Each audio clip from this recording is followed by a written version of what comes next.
Awesome. Okie dokes. Hi.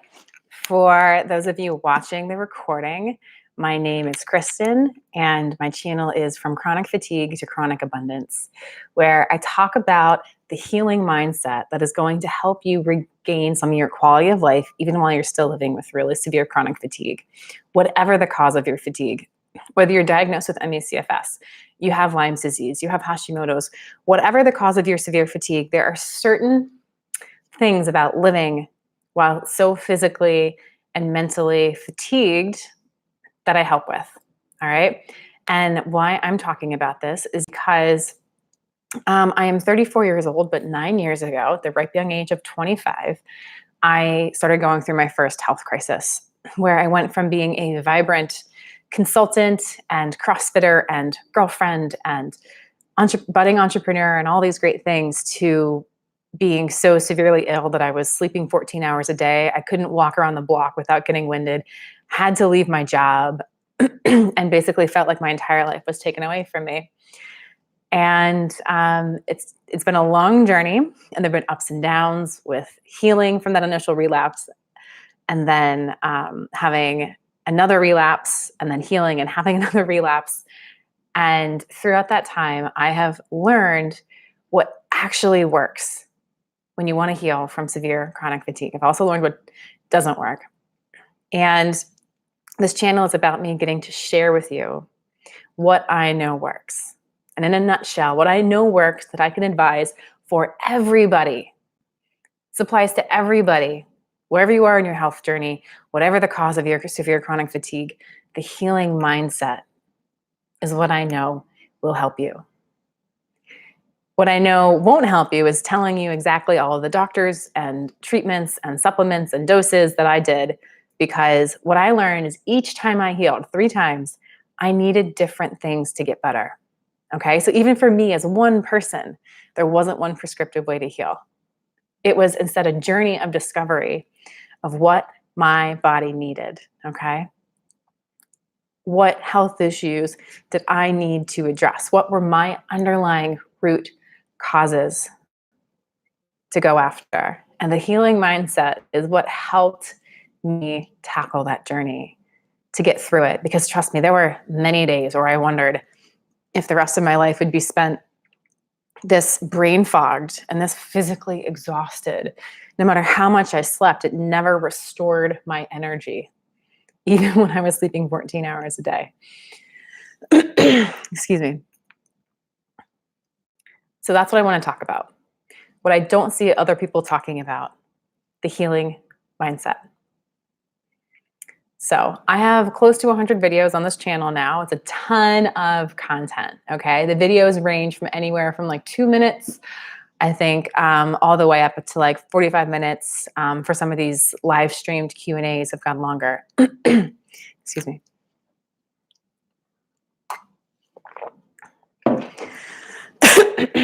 There we go.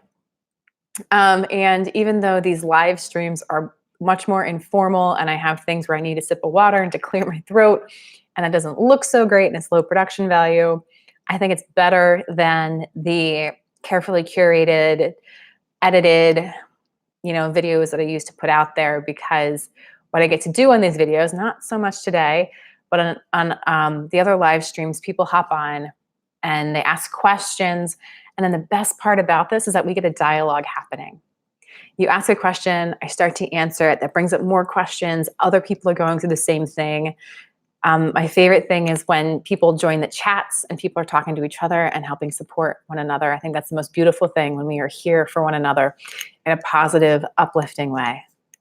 All right, I've been thinking more about how to create a safe space for people living with severe chronic fatigue on the internet, because I don't know if you've experienced this yourself, but there's a lot of negativity and there's a lot of victim mentality when you have this mindset, or I'm sorry, when you have this illness, when you have these symptoms. And it's understandable to feel like a victim when you've lost so much. And I felt that way for quite a while too. But part of the healing mindset is dropping that victim mentality and choosing not to be around people who live in that victim mentality. Because as much as it sucks that we've lost our lives and all these things that are important to us, and we've lost the ability to plan for our futures, et cetera, it sucks and it's hard. But that victim mentality keeps us stuck, okay? Victim mentality is maybe hard for some people to hear, but it is a choice. It's not a place we have to live.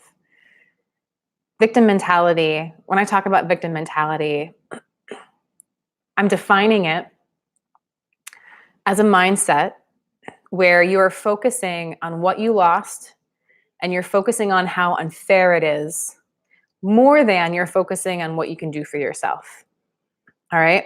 Even in people who have fantastic mindsets, even people who've been working on their mindsets for years, are always going to have those moments where the thoughts of that this isn't fair, that creeps in. That's okay. All right? Doesn't mean you have a victim mentality. It just means that you're human.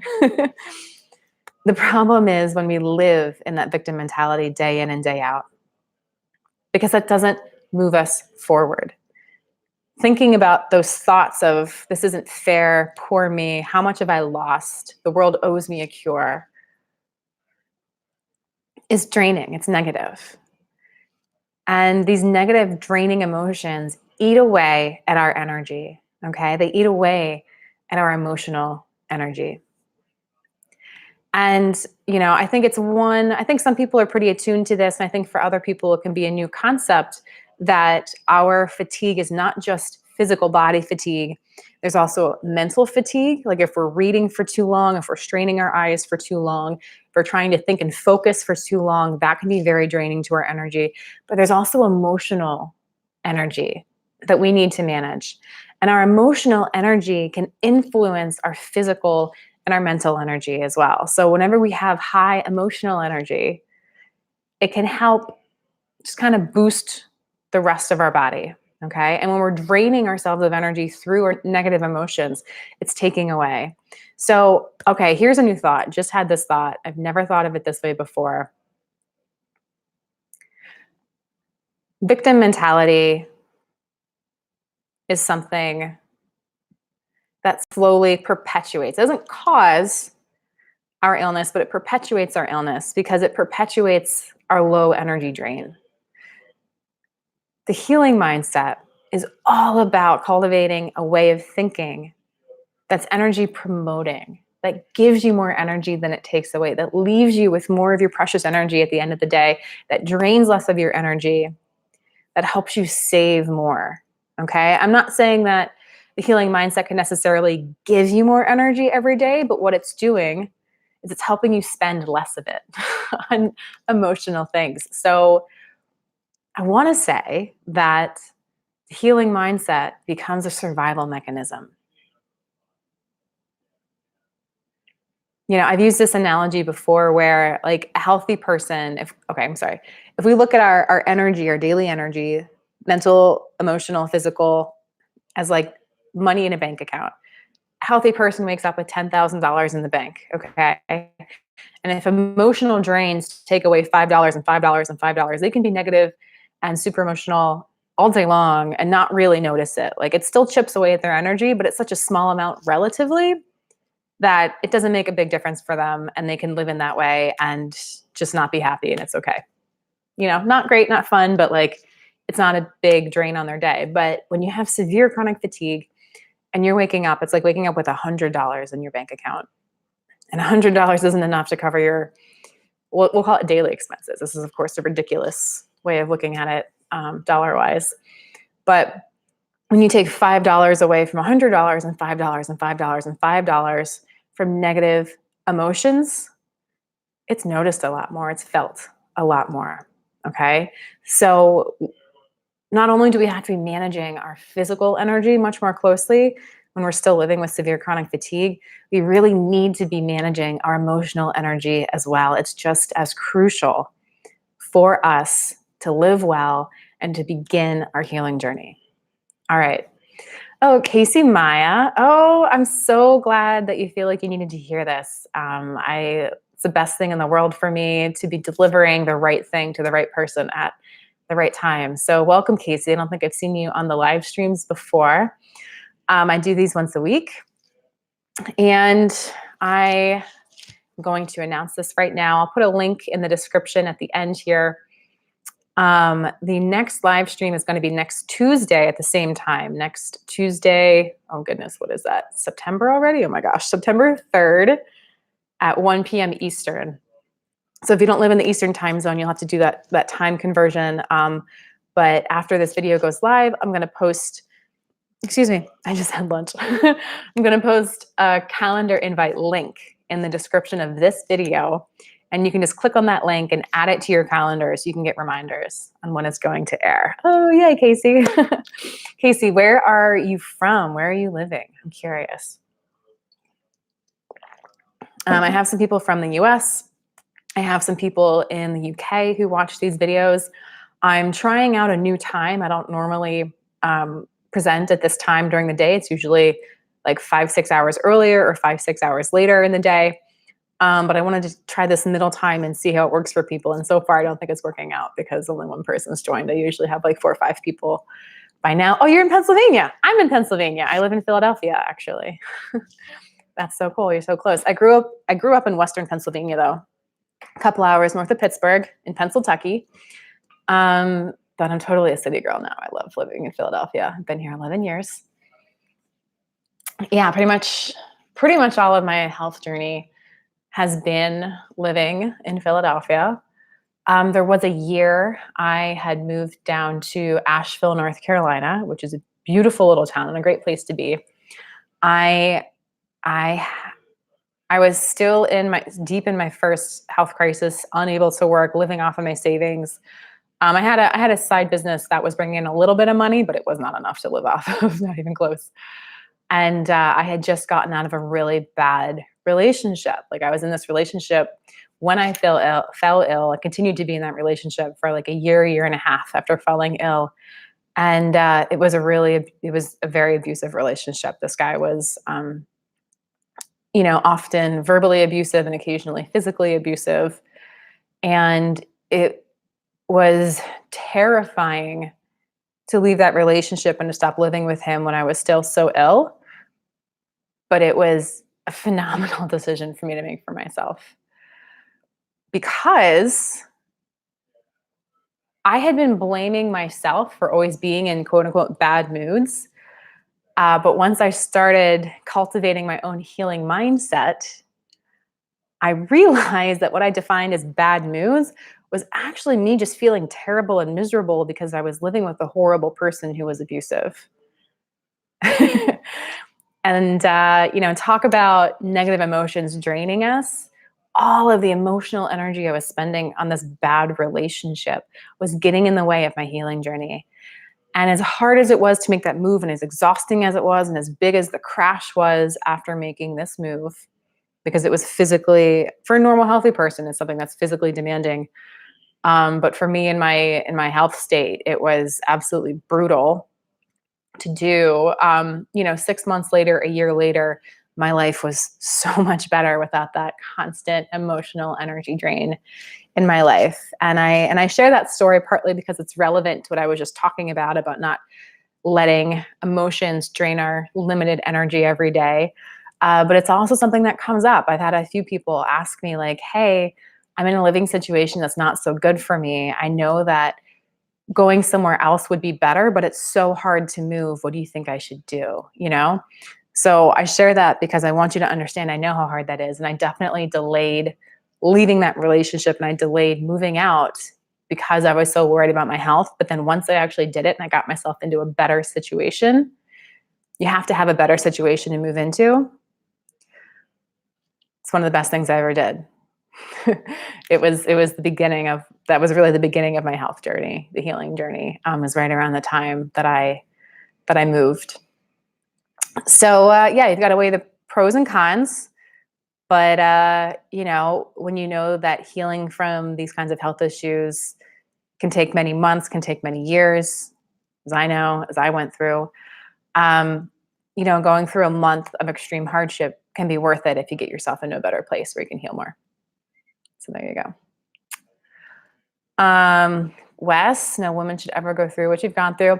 You know what? It's true, but at the time, nobody was forcing me to stay in that bad relationship. I stayed there willingly, and I'm not. I have no judgment for women in those relationships. I have a ton of compassion for women who stay in those relationships. All I can talk about is me and my experience. And in my experience, I didn't love myself enough to leave. I had to cultivate enough self-love and enough self-worth to leave. That was my journey. And maybe that's not the case for other women, but I would encourage anyone in that situation in which they know they're in something that's harming them, short-term and long-term. Why am I not leaving?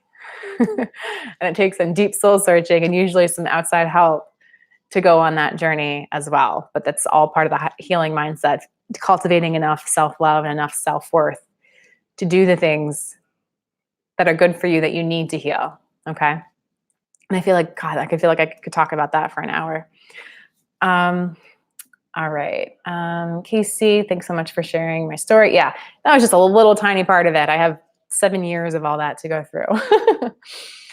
Yeah. Please go through my videos. I would recommend just starting at the beginning. Honestly, I think my earliest material is my best. I think the first 10 or 20 videos, maybe 30 videos are the most solid because that was when I just went straight to the heart of everything I think everybody needs to know about the healing mindset. And everything after that, I think is still very useful, but it starts to get a little more fringe, a little more specific, a little more like detailed about, edge case scenarios. But the beginning videos are really at the core of it. Wes, you lost yourself trying to find yourself. Can't help everyone when you can barely help yourself is what you learned. Wes, that is a really powerful lesson that more people need to learn. We think that we can help others and help others and help others and help others and just kind of ignore ourselves. I mean, a lot of people almost seem to pride themselves on how much they're depriving themselves of things that they need in order to help others. When really, if we take some time to help ourselves first, we get ourselves into a situation where we can do more for everybody. And that means until you're healthy, until you're well, until you have a baseline level of health and fitness again, we have to be a little selfish in a healthy way, and put everything we have into ourselves. Because it's not until we have that baseline health again that we can truly give from a place of health and to give sustainably to others. Even though that might be a messy process and people get angry when we stop giving and the expectations aren't met and like there's a lot to navigate, it's worth it. Yeah, when we get into these questions, when we get into these topics, like I love talking about this stuff and I have so many tangents in my mind and I really try to just keep it focused for you guys because otherwise I could just ramble on for hours. Oh, your mom was abused. I'm so sorry about that. That's awful. No kids. Thank goodness. That did leave my life a lot simpler, much easier to leave, much easier in every way, not having kids in the mix. Thank you. Don't go ghost and disappear. Spectate and observe. I'm not sure what you mean by that. Don't go ghost and disappear. Spectate and observe. Raf Niggles, what do I think of James Essing's dopamine screen avoidance approach? I'm not familiar with that, so I'm going to Google it right now and get the Cliff's Notes version of what you're talking about. Because if it's what I think, like I have an idea of what he's talking about. If it's what I think, then I know what I think on it. Short-term dopamine-driven feedback loops that you've created with screens. This isn't about James Essling's. Let's see. I'm not seeing anything with this guy's name in it. I'm not sure who this guy is. James Esslings? Is that spelled correctly? Because nothing is coming up with his name. But you'll explain later. Okay, that's cool. Let's see. So when you say, what do I think of the dopamine screen? He's the guy from Health Recovery. Yeah, I'm not familiar with Health Recovery. Let me try Googling it one more time. My screen is probably shaking because I have it propped up. Yeah, weird. His name does not pull anything up. If you can share a link, Raf, I can follow that and look into it. I'm going to assume that you're talking about people experiencing spikes of dopamine when they do things like look at screens, scroll through Facebook, go on any kind of social media, and how we're biologically wired to be attracted to dopamine producing activities. A really popular study that's cited is the study about rats,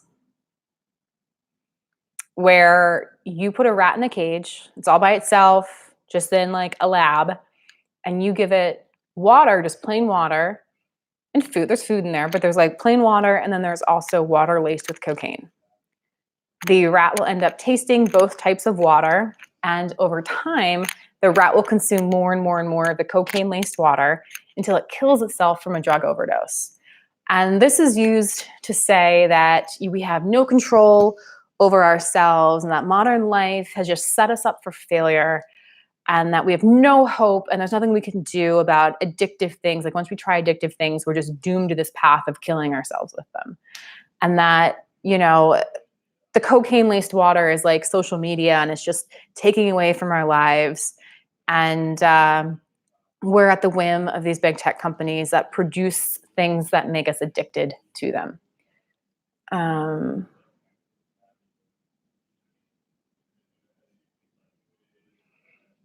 And if that is where this is all coming from, the whole dopamine screen avoidance thing, I'm guessing this guy is saying that like we need to get ourselves off the dopamine roller coaster. And one big way to do that in modern life is to put down the screens and not be on apps and not have our dopamine shooting up and down. Because when our dopamine goes super low, we start craving it and we do things that bring it way up. And it gets so high that it goes onto an unhealthy roller coaster. So even if that's not what you're talking about, I think this is worth talking about because there's other research that came out that puts more context around the whole dopamine roller coaster and the whole, cocaine-laced water thing. And we're all just going to like kill ourselves on dopamine-inducing things. This other study that came out also has to do with rats. There's plenty of food.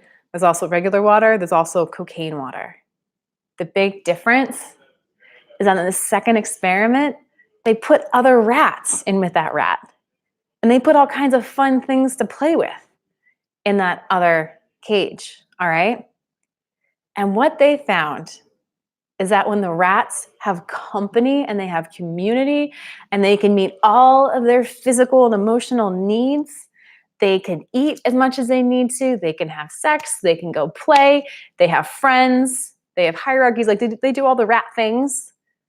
The rats don't drink the cocaine water. So what does that say about the dopamine roller coaster and addiction? We are biologically wired to want those dopamine-inducing experiences from other humans.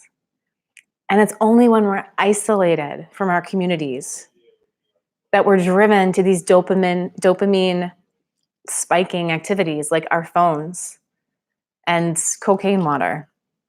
Not that humans are drinking cocaine water, but you know what I'm saying.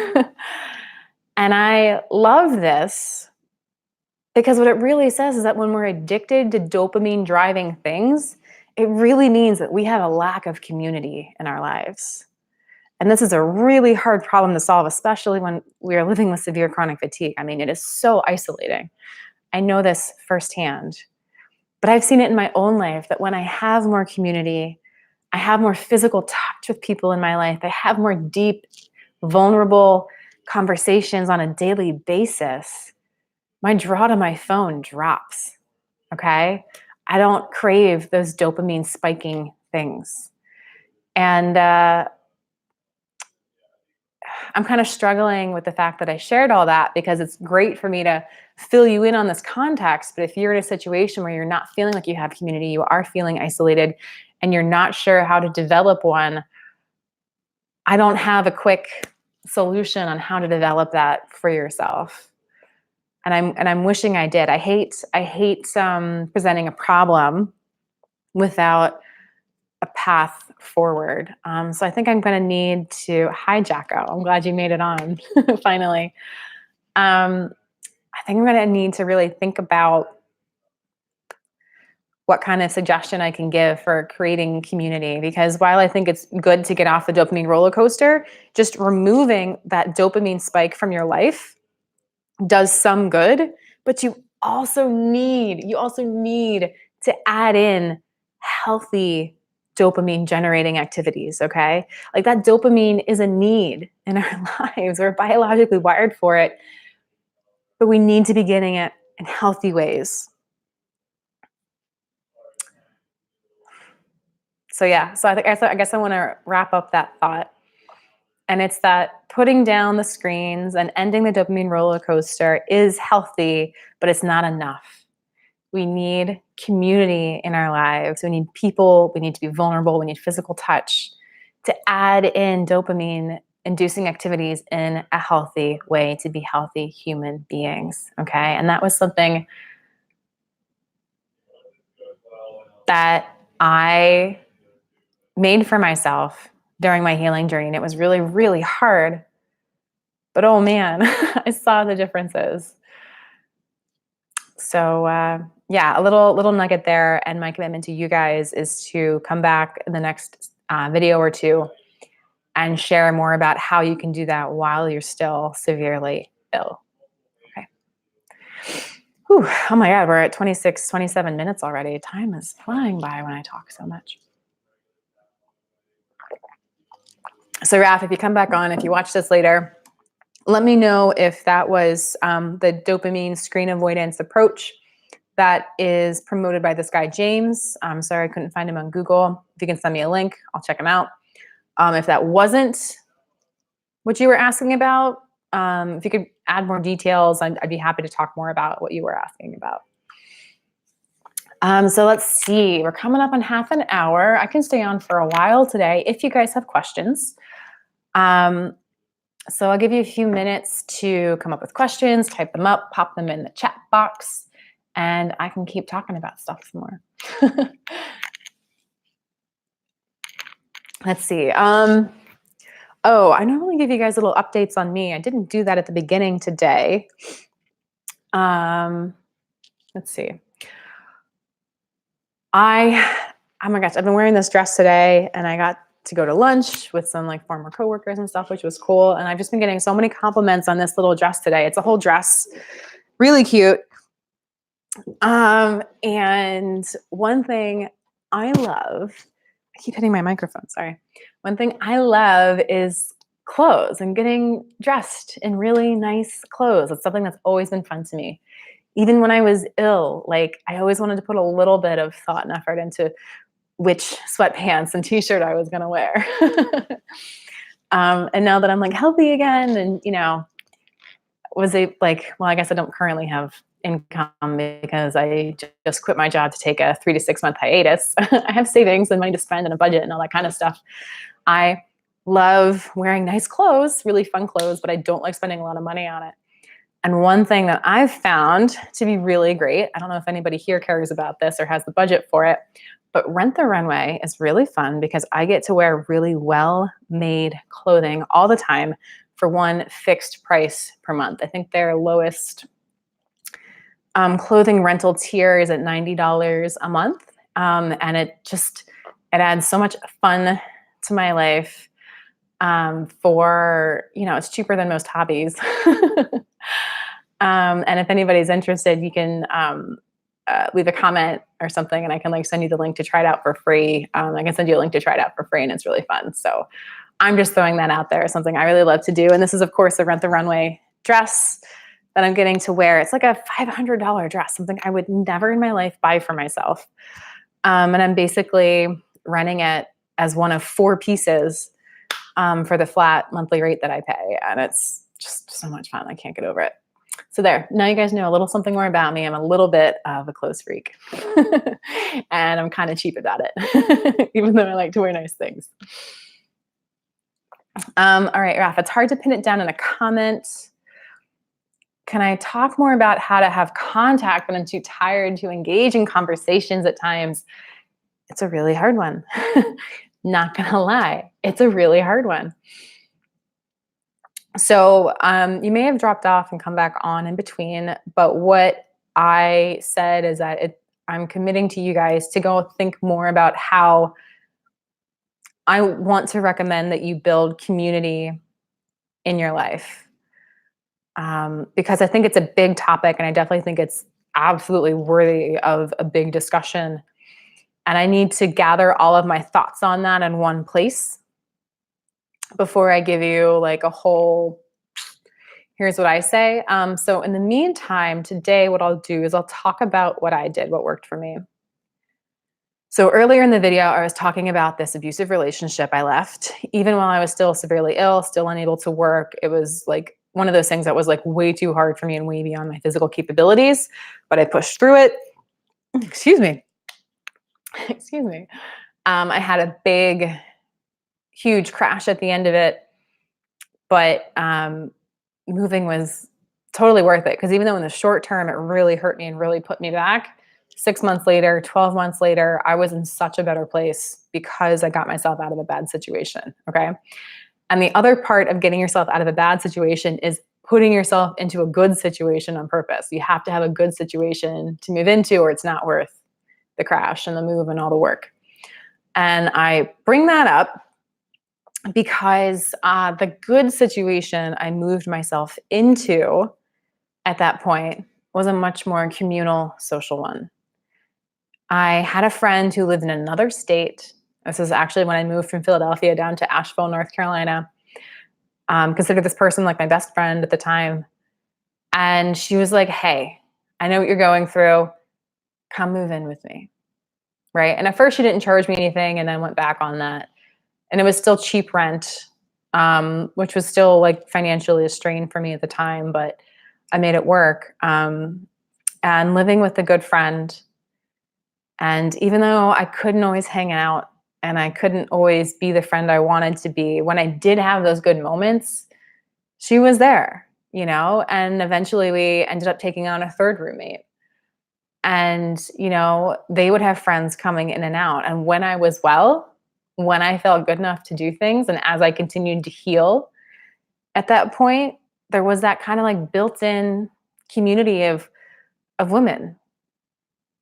And that was how I got my dopamine needs met at that time, was not necessarily having a big community of people and not necessarily having really my own community of people beyond like the two roommates I had, but putting myself in a situation that put me in contact with people who A, really cared about me, and B, who I really wanted to be around frequently. And I know that that's not a possibility for everyone, but if there's anything you can do to get yourself in that situation, I would highly, highly recommend living in a more communal, community-based situation.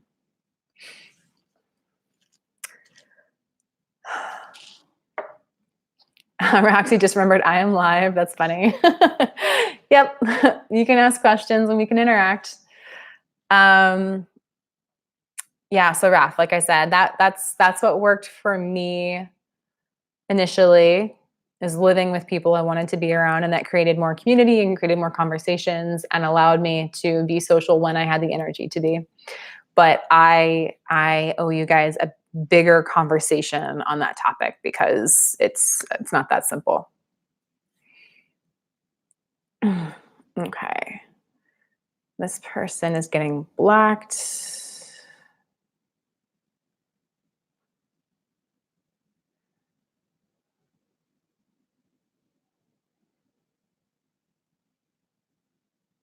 Cool.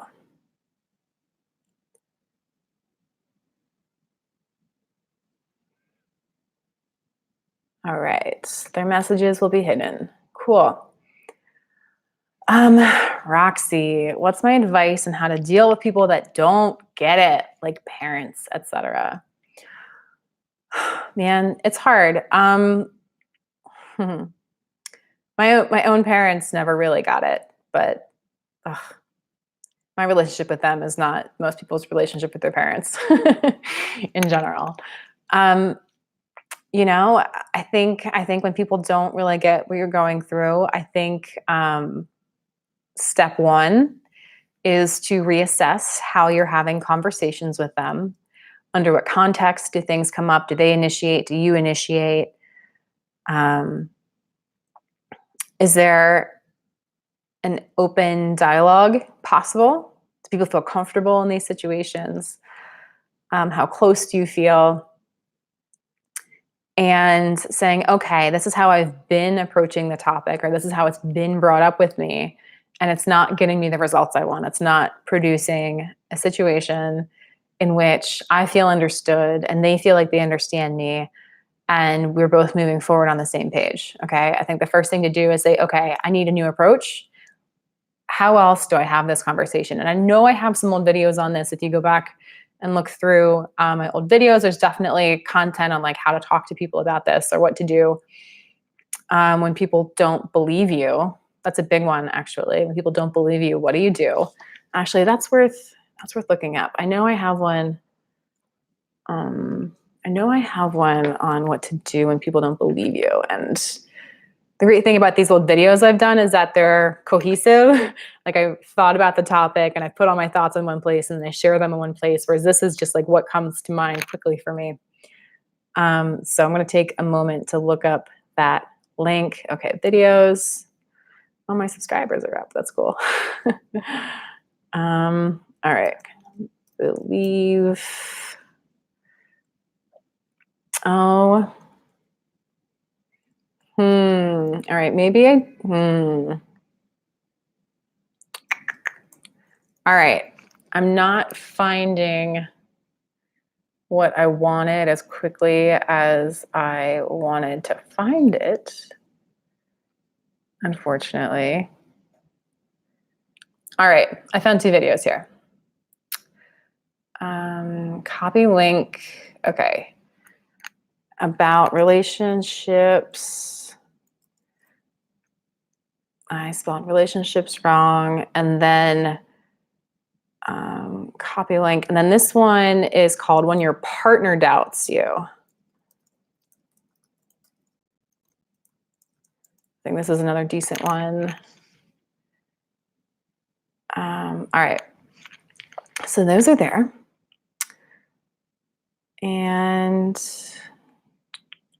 all right, you're saying there are feelings of guilt involved and it aggravates your health. Yep. You don't live with them. You're 35. You live in different countries and you speak through Skype. They are relatively supportive, but they can't always get it that you can't speak, for example, that I don't have energy to chat. Okay, how do you protect yourself without rejecting them or feeling guilty? Oh, such a good one. Okay, I have another video. I have another video for you. Oh shoot. Actually, yes, I do right here. Okay, great. Copy link address. This video is called What to Do About Guilt. And it's one of my favorite videos to date. And it got a really positive response when I posted it. So highly, highly recommend just like opening that link, Roxy, just leaving it open until you have a few minutes to go watch it. I think it is a shorter one. It's only, it's like 11 minutes. So it's a longer one, but highly recommend taking the time to watch that one about what to do with guilt. And, okay, if you want them to understand your situation better and understand why sometimes you don't have energy to talk, I think the most effective thing to do is to get them to watch a documentary called Unrest. You can Google this, you can buy the DVD, you can rent it on Amazon. You might be able to rent it on Netflix. I don't remember if that actually happened or not. But this documentary, Unrest, was produced by a woman living with diagnosed ME/CFS, and she has recorded much of her own life and own experiences as well as the lives and experiences of a couple other women living with very severe ME/CFS. So this is an ME/CFS focused documentary, but it does such a good job of capturing what it's like to live with that limited amount of energy, that I find it just generally useful. And if you could get your parents to watch this, about like an hour and a half, I think it could go a long way towards helping them understand what your life is like and help generate more empathy for what you're going through. Okay. It might be helpful for you to watch it first on your own and then provide notes for them. Like when I ask people to watch this documentary, I say, hey, if you really want to understand what I went through, watch this documentary. I was lucky enough to not have severe pain. There are moments in the documentary where the main focus, experiences a lot of like physical pain. And like that wasn't part of my journey. But pretty much everything else she went through, spot on for me. Like that's exactly what my life was like. And that's been a really helpful tool in getting people who are already supportive of me to understand what I'm going through, or what I should say, what I went through at this point. Doctor from Stanford University, Harvard and Stanford, believes us. There are world-renowned. Lisa says there are world-renowned doctors and scientists who have proven without a doubt that ME/CFS POTS is a serious systemic illness. And who are they? Roxy, are you diagnosed with ME/CFS? Do you have a diagnosis? Is it just the symptoms? It's definitely diagnosed as something real, but I've found that even if it's something real, people have a hard time understanding like how they know you have it and it's not something else, right? Because they can't relate to it. So here's the thing, like when you say, believe me that I have this thing, you're asking them to believe in something they've never personally experienced. And that's always hard for people. And giving them something that they can relate to, like watching this documentary, I think is really powerful. Everyone says, you don't look sick, right? I know, I've heard that too. And it's one of the worst things you can hear because it's just riddled with doubt and this assumption that healthy people look healthy and only sick people look sick. And it's just not true. It's just not true. One other thing to say about the Unrest documentary that's so amazing is that this woman who created it, the woman who fell ill, was actually studying at Harvard at the time. So like her being so intelligent and so with it and on top of her game and, someone who was already sort of a role model, when she says, this was my experience, this is dumb and it's not the way life should be, but people, unfortunate, but it's true. It saddens me.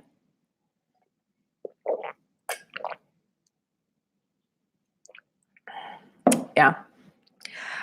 Oh my gosh, we're coming up on almost 45 minutes here. It's a long one. I love it. You're tired of trying to explain to people what ME is. You need one single phrase to explain. Can you please suggest one? Oh man. Simplifying ME. It's hard because ME isn't even like a singular diagnosis. It's really just saying like, well, you have all these symptoms and we've tested you for everything else it could be. And all of those tests came back negative. So we don't know what to say about what is wrong with you, but we're just going to call this collection of symptoms ME/CFS. That's all it is.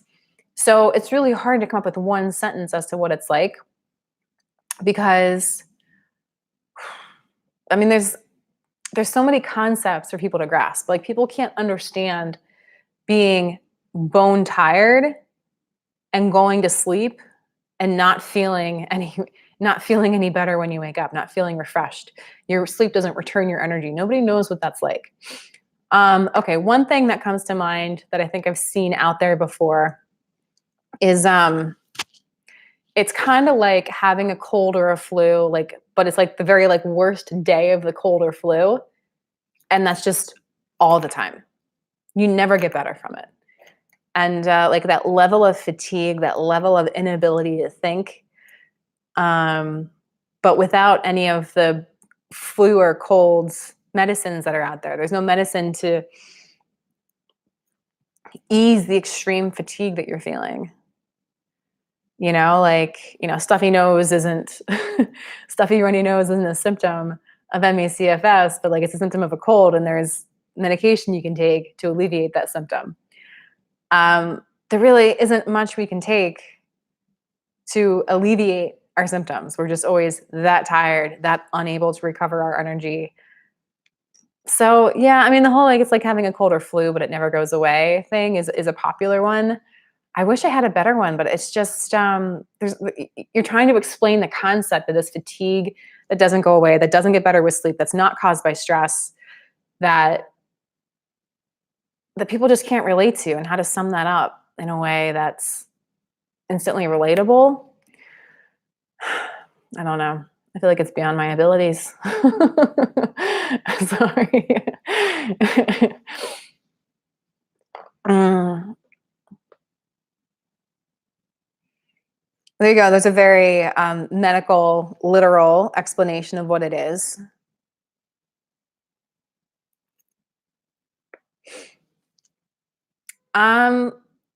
Yeah, I know. I know it's hard to explain it to people, but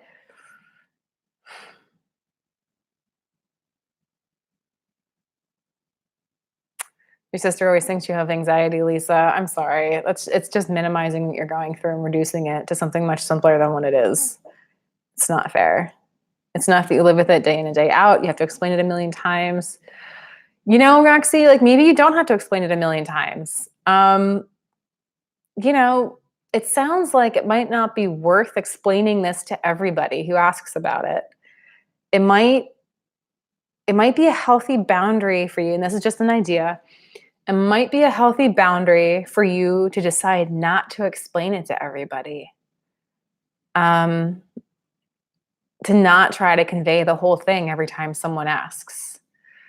And as much as you want people to understand, if you start with a very small chunk, a very small explanation that does not explain everything you're going through, and then if people are genuinely interested in you and caring about you, they're going to ask more questions. And those people who ask more questions, then you can go into more depth with them. But if this is something that's exhausting you, I would find a way to do it less.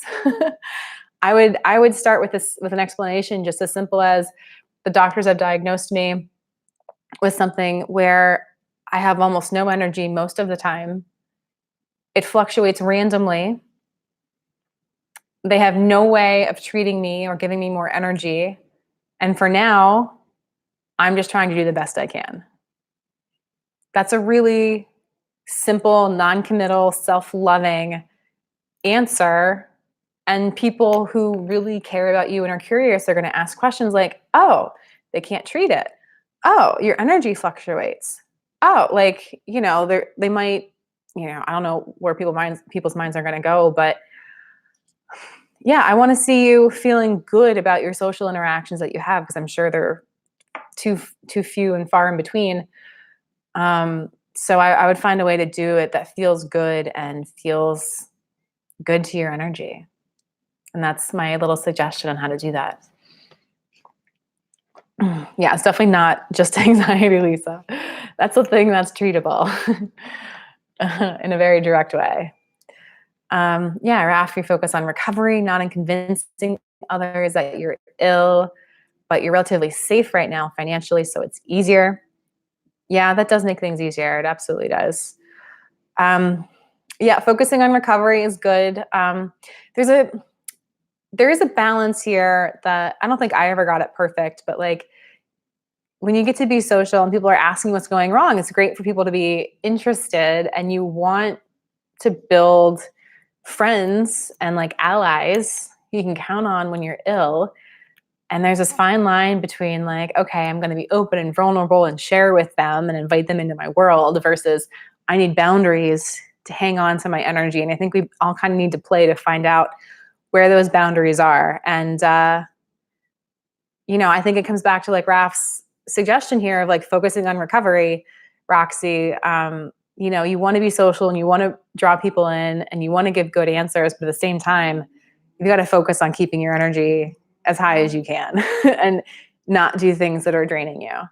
And that may mean your community isn't as big as you want it to be, but at least I found when I was severely ill, having even just one person in your life who is open to what you're going through and you can be vulnerable with and you can count on is way better than like 10 very casual acquaintances. So I would reserve more of your social energy for those people who have shown that they want to step up.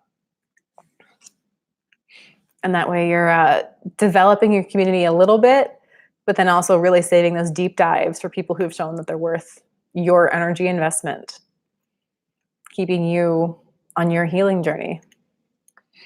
Yeah. Yeah. Medicine doesn't talk about the importance of feeling good. We need to do more things that leave us feeling good. And if something doesn't leave us feeling good, we need to find ways to do it differently or to stop doing it.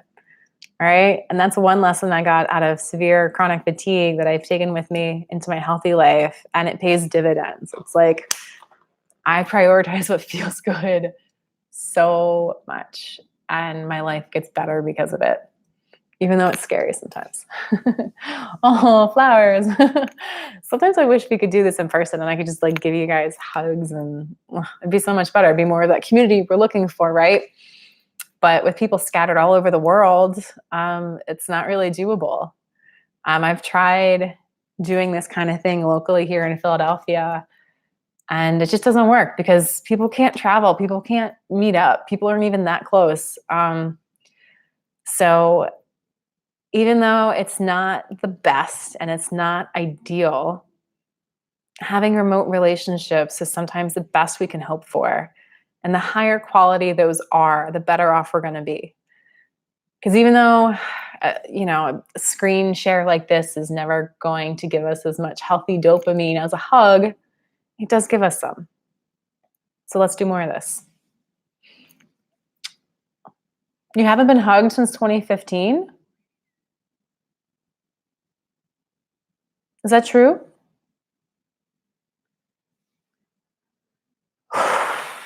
Oh, Raph, that's not okay.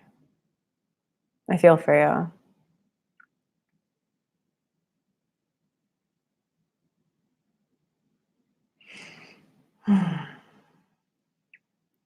If I'm ever in the UK, I'm welcome. Great. Thank you.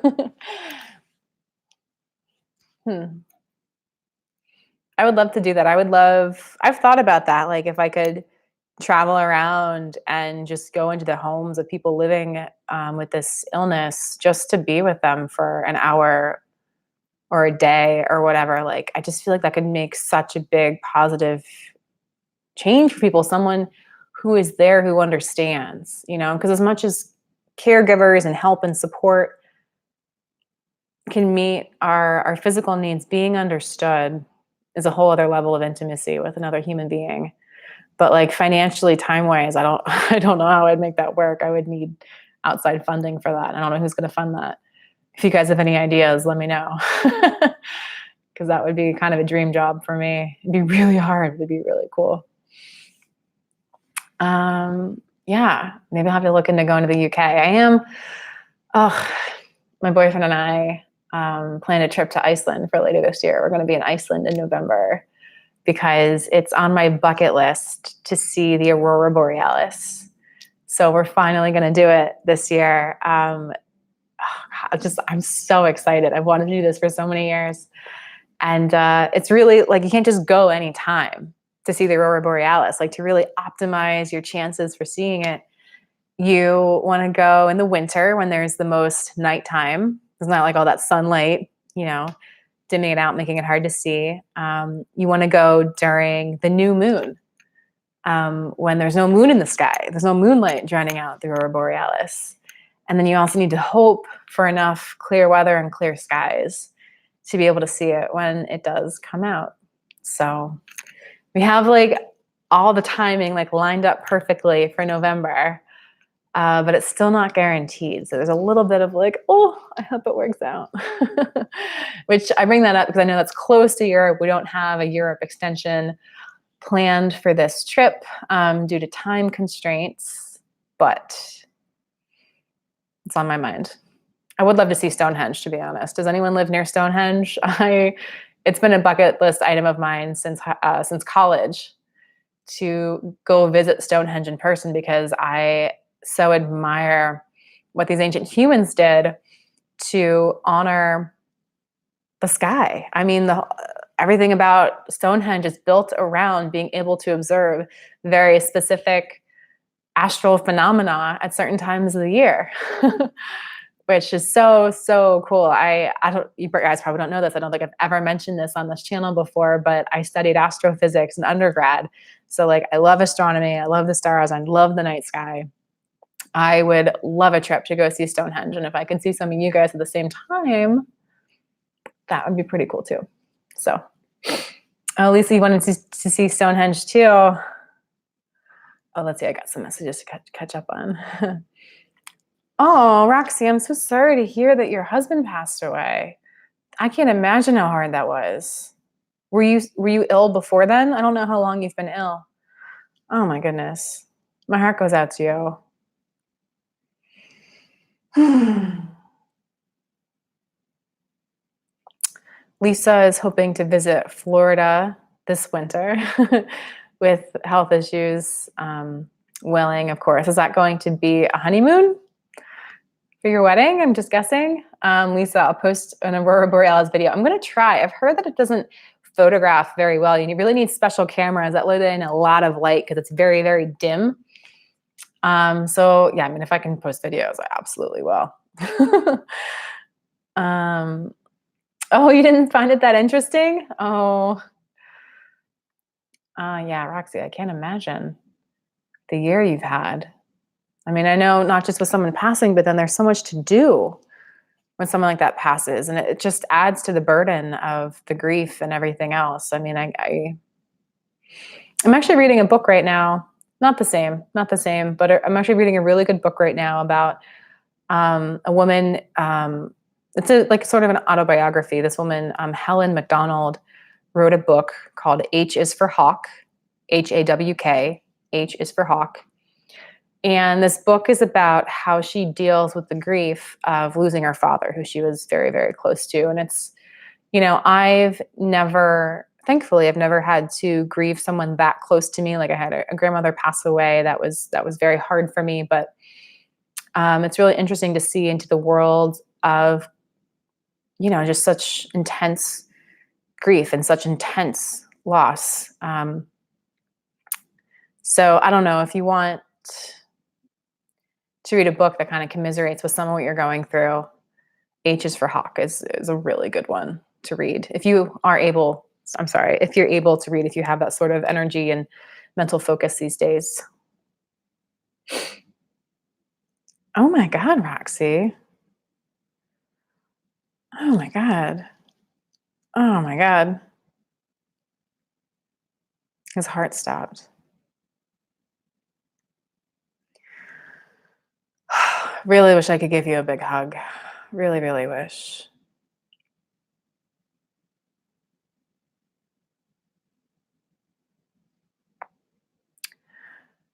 Of course it did. I mean, how could it not crush you completely?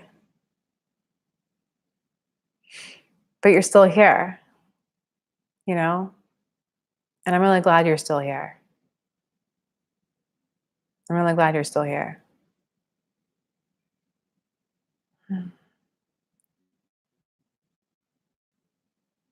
It's a moment where I want something to say, but I don't know what to say, and I don't know that there is anything good I can say. Except sending you love and sending you so much strength. I mean, you are incredibly strong to have gone through that. For anyone to go through that, but on top of being as ill as you are, Roxy, you have such depth and such immense strength to pull upon. You really do. And it's admirable and it's inspiring. So I'm really happy that you felt comfortable to share that here. It's meaningful.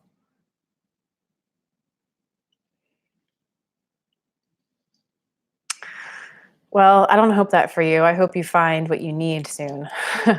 I hope you get to be in a place where you can embrace life fully with health again. Because I personally believe it's possible for all of us. And if I could walk that journey for you, I would, but I can't. What I learned in my experience is that we each need to walk on our own path of discovery in our healing journey to discover what we need. What are our root causes? What's going to make our lives better?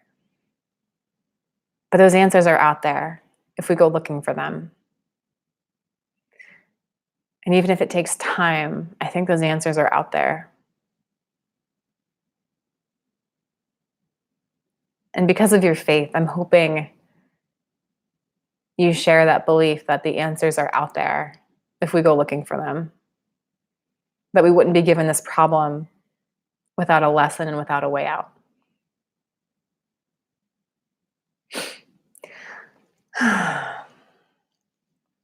It's sweet you want to meet him again. So you believe in the afterlife and you feel like you don't have a choice. Well, all right. You're sweet, Roxy. And so strong.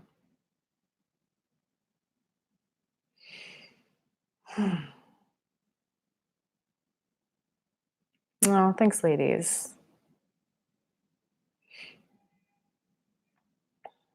The healing mindset is what put me on the path of being the person I am today. It's one reason I'm so passionate about sharing it with all of you. I'm still on the journey of personal development and healing. Soul healing, I should say. I'm definitely all into soul healing these days. It pays dividends when you work on it. All right, ladies, on that note, on that somber but loving note, I feel like we should end this live stream. Sending virtual hugs to everybody. I love you guys. And in case you didn't hear it earlier, the next live stream is going to be next Tuesday, September 3rd. It's going to be at the same time, 1 p.m. Eastern. If you're not in the Eastern time zone, you can do that conversion. When this video is over in about like an hour when it processes, I'm going to put a calendar link in the description of this video. You can open that calendar link and add it to your calendar so you can get reminders and all that kind of stuff. And you don't forget that it's happening next week. And I really hope to see you guys there next week. Oh, a couple questions came in. I'll answer those quick. Am I enjoying my time off? It's not really time off yet. I am still in the process of like finalizing my move. There's been a lot of work to get all the stuff out of my apartment and to clean it and like, well, blah, blah, blah, blah. So I don't feel like I'm on break yet. I'm not working 8 hours a day on it, but I'm definitely not on break yet. So I should be able to start that on like Wednesday. And then what is my opinion on contact with other patients? Helpful or not? Oh, Raph, this is a minefield. It really comes down to the other patient's mindset. There are a lot of communities out there with a lot of toxic people, a lot of victim mentality, a lot of blame, a lot of, oh, you got better. Well, I'm still sick. So you owe this to me to teach me how to get better. Like it's a lot of like ugly mindsets out there. And I think it's detrimental to interact with those people. However, there are other patients to talk to where they don't have that mindset. And it can be really heartwarming and feel very connecting to have conversations with them. What I wouldn't do is I would not look to other patients who are still ill for ideas on how to heal because they haven't gotten there yet. They don't know. If they knew, they wouldn't still be sick, right? So I would look to other patients for positive mindset, feeling of community and connectedness and closeness. I would avoid negative, toxic mindsets and communities. And I would not look to either of those groups of people for ideas on what it takes to heal because they don't know. All they know is what has and has not worked for them to this point. Not very useful to you. So, all right. Love you guys. Mwah. This is such a great video. Hope we do it again soon. All right. Take care. Bye.